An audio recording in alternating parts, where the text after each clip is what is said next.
Baik, sebelum kita memulai pembelajaran kita, silakan dilihat dulu sekelilingnya ada sampah atau tidak. Kalau ada, silakan dipungut dan dibuang ke tempat sampah. Dibuang ke tempat sampah itu lebih dulu. Sudah? Sebelum kita memulai pembelajaran, kita akan berdoa. Silakan. Baik teman-teman, mari kita bersatu berdoa. Kami berdoa dalam kerajaan surga, kami berdoa pada Tuhan, dalam nama Yesus kami berdoa dan mengucap syukur. Amin. Amin. Baik, dengarkan namanya. Bapak akan absen dulu sebelum kita mulai pembelajaran. Adven. Ardi. Hadir Pak. Arini. Hadir Pak. Kita akan memulai pembelajaran kita hari ini, yaitu pertemuan keempat untuk ikatan kimia, di mana kita akan membahas mengenai ikatan logam. Bapak jelaskan dulu indikator pencapaian kompetensinya atau IPK, yaitu menjelaskan proses pembentukan ikatan logam. Kemudian tujuan pembelajarannya dengan model problem based learning atau berbasis masalah, siswa dapat menjelaskan bagaimana proses pembentukan ikatan logam. Sebelum kita masuk ke pembahasan ikatan logam, Bapak tanya dulu mengenai ikatan ion. Masih ada yang ingat mengenai apa itu ikatan ion? Siapa yang tahu apa itu ikatan ion? Nah, silakan kali ini. Silakan. Ikatan ion adalah ikatan yang terjadi antara dua unsur, di mana unsur yang pertama yaitu unsur logam dan unsur yang kedua yaitu unsur non-logam. Tepuk tangan dulu semuanya. Jadi kita sudah paham ya apa itu ikatan ion, atau bisa dikatakan ikatan ion itu ikatan yang terjadi antara logam dan non-logam. Perhatikan gambar yang di atas. Itu yang gambar bagian A. Siapa yang bisa mengemukakan pendapatnya? Apa yang kalian lihat di gambar bagian A? Itu gambar apa? Nah, pertanyaannya, kenapa logam itu, padahal kita tahu logam itu kan keras. Nah, kenapa dia tidak patah? Biasanya yang keras itu kan mudah patah. Tetapi kita lihat di sini bahwa logam dalam hal ini yang dia gambar itu adalah sendok, hanya bengkok, bukan patah. Nah, hal ini nanti yang kita diskusikan bersama kelompok. Nah, untuk lebih memahami apa itu ikatan logam, kita akan melihat video pembelajaran.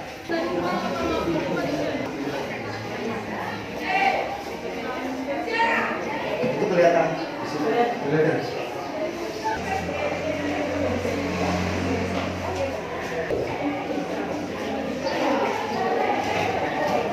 Nah, itu mengenai ikatan logam. Jadi ada beberapa yang bisa kamu lihat atau kamu dengar dari penjelasan di video tadi, termasuk sifat, kemudian bagaimana logam itu, kenapa dia mengkilap.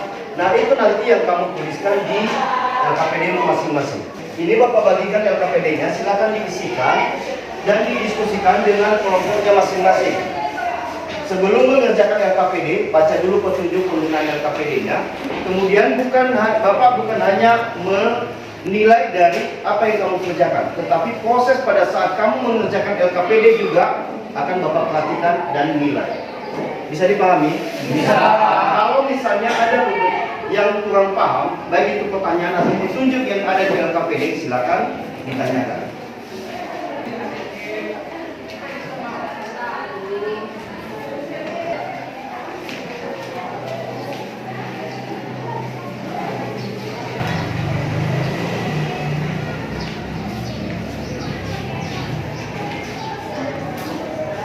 Silakan dikerjakan LKPD-nya, diskusikan dengan anggota kelompoknya. Semuanya bekerja, jangan hanya satu yang mengerjakan. Ya.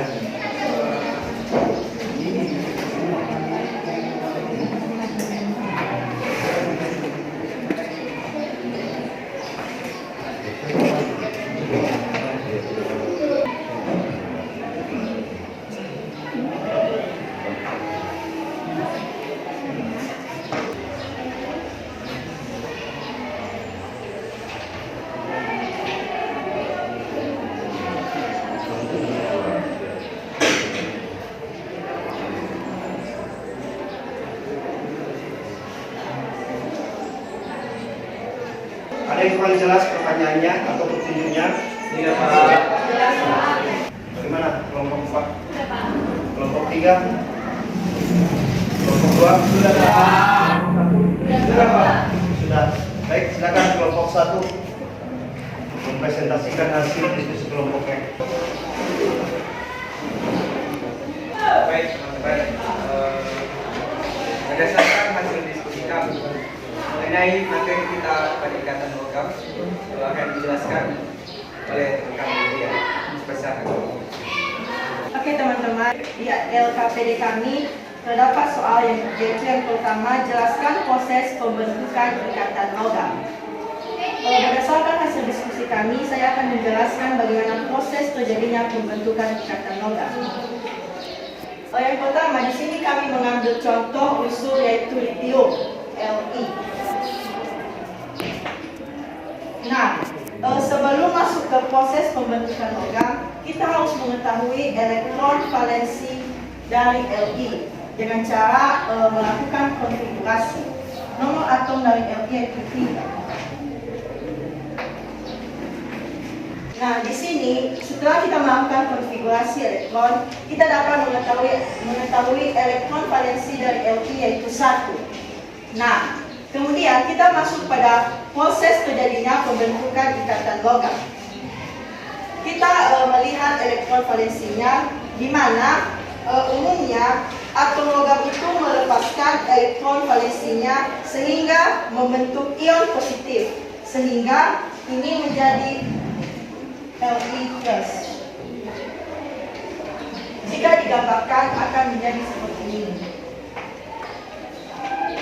Nah, gaya tarik-menarik antara ion positif dengan elektron-elektron yang bergerak bebas inilah yang disebut dengan ikatan logam.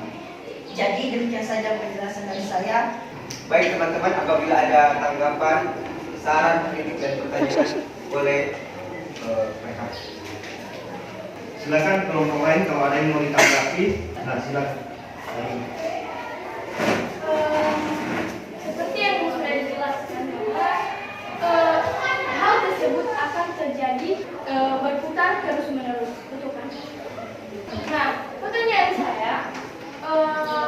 saya lihat dari gambar tersebut bahwa yang tarik menarik itu sehingga terjadi perputaran itu antara atom Li dengan atom Li. Bukankah yang berpindah itu hanya elektron bebasnya saja? Bukankah elektron muatan negatifnya yang berpindah? Nah, sebenarnya mungkin pemahaman teman kami hari ini berdasarkan yang kami jelaskan tadi, kan kami bilang saling tarik menarik kan. Jadi mungkin pemahaman teman kami hari ini unsurnya ikut. Iya, itu maksudnya. Iya kan? Nah, sebenarnya unsurnya itu enggak. Cuman ininya yang terus berpindah ke sini, yang di sini juga bisa berpindah ke sini, dan di sini juga bisa berpindah ke sini, dan di sini berpindah ke sini. Karena kan dia itu elektron bebas. Jadi bisa berpindah di dalam. Baik teman-teman, apa ada dari kelompok yang lain bisa menanggapi? Oke, karena tidak ada, demikianlah hasil diskusi kami. Semoga dapat dipahami. Baik, terima kasih. Silakan.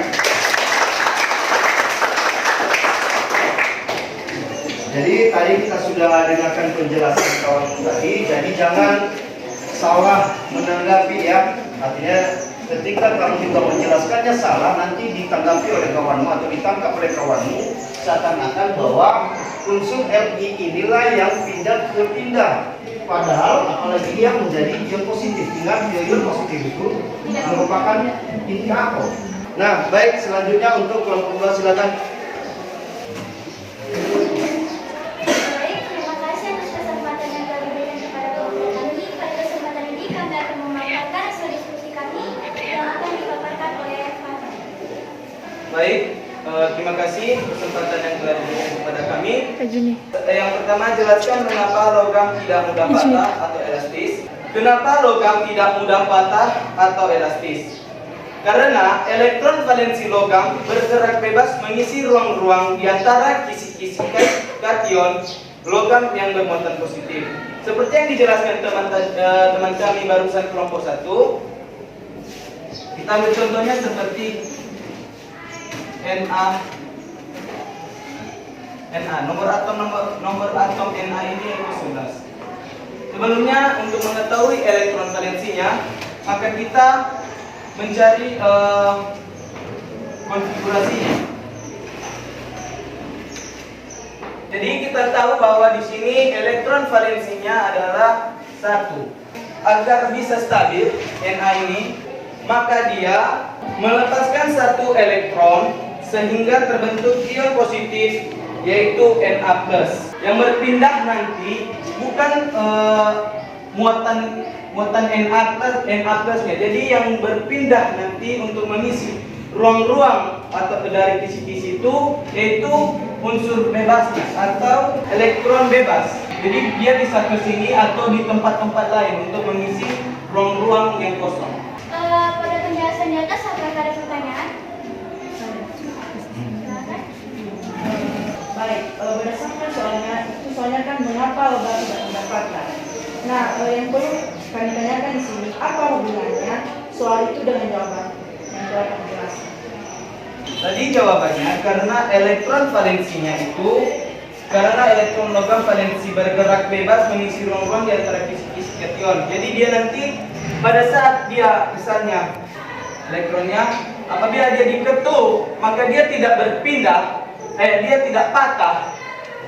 Jadi tidak patah akan tetapi dia berpindah tempat mengisi ruang-ruang kosong nanti.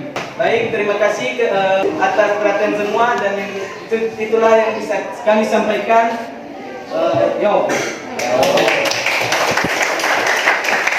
Tadi sudah disampaikan oleh kelompok 2. Artinya sama-sama belajar kan? Ya. Tepuk tangan dulu untuk semuanya. Nah, sekarang kita sampai ke tahap menyimpulkan. Dengan apa yang sudah dikerjakan di LKPD masing-masing tadi, berarti peserta didik kami atau anak-anak kami berarti sudah bisa menyimpulkan apa itu ikatan logam kan? Dan bagaimana proses pembentukannya? Bisa? Bisa. Ikatan logam itu apa?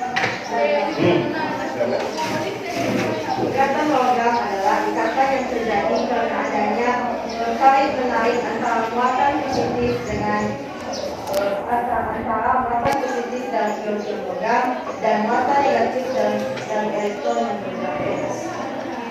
Ada ikatan logam adalah ikatan yang terbentuk antara atom logam dengan atom logam lainnya dalam suatu unsur. Karena ini adalah pertemuan terakhir, jadi LKPD-nya dikumpulkan dulu. Nah, sama seperti yang kemarin, kita akan merefleksi. Refleksi itu adalah melihat di mana sampai sejauh mana kita memahami materi kita, kemudian bisa berhubungan juga dengan apa yang kamu rasakan. Apakah lebih mudah memahami dengan pembelajaran kita yang seperti ini atau yang sebelumnya dengan cara ceramah Bapak saja yang menjelaskan kan? Nah, kamu nanti yang tuliskan di sini karena mengingat juga sebentar lagi kita tinggal beberapa menit lagi waktunya, jadi nanti dituliskan ini dan dikumpulkan. Ini penugasannya adalah mandiri, bukan kelompok. Nanti silakan dituliskan pertanyaannya dan dijawab secara mandiri. Ya. Tugasnya itu silakan dikumpulkan hari Senin. Sudah bisa dikumpulkan untuk kelompok sehingga pada saat kita masuk sudah bisa membahasnya. Ya, Pak. Mungkin ada yang masih ditanyakan. Kalau tidak kita menutup. Tadi kita awali dengan doa dan kita juga menutup dengan doa. Silakan salah satu siapa yang bisa memimpin kita dalam doa.